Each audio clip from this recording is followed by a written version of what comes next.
আমার ন্যায় লাগে, আমারও ন্যায় লাগে, আমারও ন্যায় লাগে। রাজাদুল বুলবুল ফাঁসি দিব লাগে, ফাঁসি দিব লাগে, ফাঁসি দিব লাগে। ঘটনাটো হৈছে রাজাদুল বুলবুলে মোৰ ছোৱালীজনী হাসিনা খাতুন 16 বছৰ আছিলে। 16 বছৰ এমাহ 11 দিন পিছত ল'ৰাটো মোৰ ছোৱালীজনীক ভাল পাইছিলে। ভাল পোৱাৰ পিছত মানে আমি অকণ গম পাইছো। গম পাই পিছত তেওঁৰ দেউতাক আৰু তেওঁৰ দাদাক ডাঙৰ ককাক কৈছো। কোৱাৰ পিছত সিহঁতে কৈছে আজিকালি এইবিলাক ৰাইট কেছ, একো নহয় লাইট কেছ এইবিলাক হৈ থাকে। আজিকালি ল'ৰাবিলাক এনেকৈ কৰি থাকে। পিছত ময়ো কৈছো, তেওঁৰ দেউতাকক কৈছো। তেওঁৰ দেউতাক মানে একো একশ্যন লোৱা নাছিলে। পিছত ল'ৰা এদিন আমাৰ ঘৰত আহিছিলে, ৰাস্তা দি গৈছিলে, আমি চাইছো।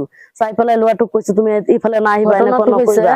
ৰাজাদুল বুলবুলে মোৰ ছোৱালীজনী হাসিনা খাতুন 16 বছৰ আছিলে। 16 বছৰ এমাহ 11 দিন কোৱাৰ পিছত ল'ৰাটো মানে এইটো মানে একশ্যন লোৱা নাই। ভাল পোৱাৰ পিছত আমি মনে মনে থাকি 11 তাৰিখত মানে আমি 10 তাৰিখত দাদাক ডাঙৰ ককাক কৈছো মোৰ ভণ্টিজনীৰ বেমাৰ আছিলে, এইবিলাক আবেলি একো নহয়।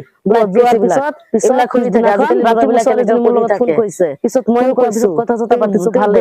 ৰাতিপুৱা মোৰ ছোৱালীজনী মোৰ লগত ফোন কৰিছে। ফোন কৰাৰ পিছত লোৱা নাছিলে। পিছত ল'ৰা এদিন আমাৰ ঘৰত আহিছিলে, ৰাস্তা দি গৈছিলে, আমি চাইছো। ছোৱালীজনী বোলে আপোনাৰ ল'ৰাটো মৰিছে, ইফালে নাহিবা, এনেকুৱা নকৰিবা। মই কৈছো এইটোতো এনেকুৱা হ'ব ল'ৰাটো কাৰণেই নাই। পিছত কিহৰ কাৰণে হৈছে মই সুধিছো। মই সোধাৰ পিছত মই মানে কি কম, মানে একদম লোৱা নাই। মই পগলা হৈ গৈছো। মনে মনে আছো, মনে মনে থাকি 11 তাৰিখত মানে আমি 10 তাৰিখত পগলা হোৱাৰ পিছত কোনে আনিছে ইয়াত মই মোৰ ভণ্টিজনীৰ বেমাৰ আছিলে, চাব গৈছো। আবেলি গৈছিলো। যোৱাৰ পিছত পিছদিনাখন ৰাতি মোৰ ছোৱালীজনী মোৰ ৰাজাদুল বুলবুলৰ কথা চথা পাতিছো ভালে। ৰাতিপুৱা মোৰ ছোৱালীজনী আমি জনাইছো। ফোন কৰাৰ পিছত 9:30 মান বজাত একো একশ্যন লোৱা নাই। মোবাইলত ফোন কৰিছে, লোৱা নাই। পিছত ছোৱালীজনী বোলে আকৌ এজাহাৰ দিছে ডিঙিত ফাঁচি লৈ।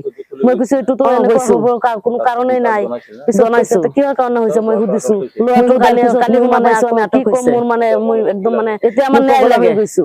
মই এইটো কি কথা শুনি